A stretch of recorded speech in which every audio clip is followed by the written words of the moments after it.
ఎన్నికల కౌంటింగ్ అనంతరం ఈ కృష్ణా జిల్లాలో కానీ రాష్ట్రంలో అనేక మంది తెలుగుదేశం పార్టీ జనసేనకు సంబంధించినటువంటి నాయకులు కార్యకర్తలు వైఎస్ఆర్ కాంగ్రెస్ పార్టీ గ్రామ స్థాయి, వార్డు స్థాయి, మండల స్థాయి, నియోజకవర్గ స్థాయి యాక్టివ్గా ఉండేటువంటి లీడర్స్ పైన ఉద్దేశపూర్వకంగా దాడులు చేస్తున్నారు.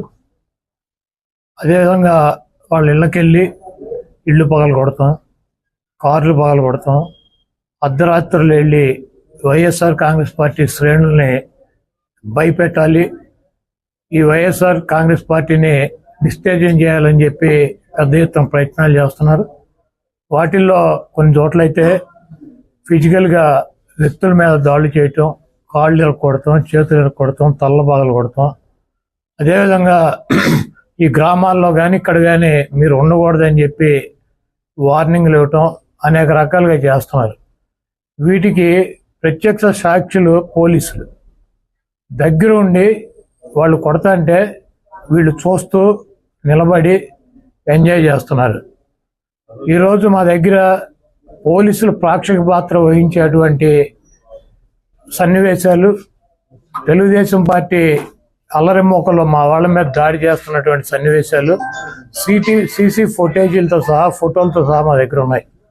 మేము ఎస్పీ గారికి కానీ లేదా లోకల్గా ఉన్నటువంటి పోలీస్ స్టేషన్లో కానీ కంప్లైంట్ ఇచ్చినా, ఒకవేళ మాకు ముందు సమాచారం ఉండి ఇలా గొడవ జరిగేటువంటి పరిస్థితి ఉందని చెప్పినా కూడా వాళ్ళు వచ్చి ప్రేక్షక పాత్ర వహించడం, అదేవిధంగా ఎటువంటి కేసులు కూడా కట్టినటువంటి పరిస్థితి లేదు. కాబట్టి మేము జిల్లా పార్టీ తరఫున మా దగ్గర ఉన్నటువంటి వీడియోగ్రాఫులతో, ఫోటోగ్రాఫులతో హైకోర్టుకు వెళ్ళి ప్రైవేట్ కేసులు వేయాలని చెప్పి నిర్ణయించుకున్నాం. తప్పకుండా దాడులు చేసినటువంటి వాళ్ళే కాదు, దాడులు చేస్తుంటే చూస్తున్నటువంటి పోలీసు వ్యవస్థ మీద కూడా కేసులు వేయటానికి సిద్ధంగా ఉన్నాం. అదేవిధంగా వైఎస్ఆర్ కాంగ్రెస్ పార్టీ నాయకులకు కానీ, అదేవిధంగా కార్యకర్తలకు కానీ ఎటువంటి భయం, ఆందోళన చెందాల్సినటువంటి అవసరం లేదు. రేపు 2 రోజుల్లో జిల్లాలో ఉన్నటువంటి ముఖ్య నాయకులందరం కలిసి ప్రతి నియోజకవర్గానికి వెళ్ళి దాడులు చేసినటువంటి వాళ్ళ ఇళ్ళకెళ్ళి ధైర్యం చెప్పేటువంటి కార్యక్రమం చేస్తాం.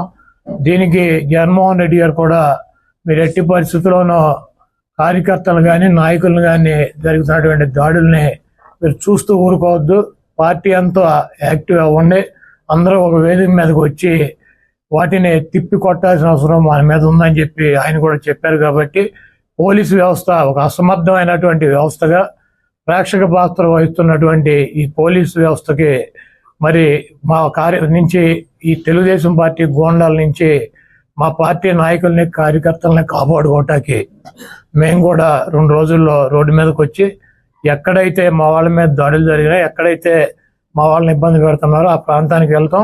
ఆ కాన్స్టిట్యున్సీకి కానీ, ఆ జిల్లాకు కానీ సంబంధించినటువంటి నాయకులందరూ కూడా పాల్గొంటారు. ఆ నియోజకవర్గంలో ఉన్నటువంటి లీడర్స్ కానీ, కార్యకర్తలు కూడా పాల్గొంటారు. తప్పకుండా లా అండ్ ఆర్డర్ ఇష్యూస్ కనుక వస్తే దానికి పోలీస్ వ్యవస్థే బాధ్యత వహించాలి.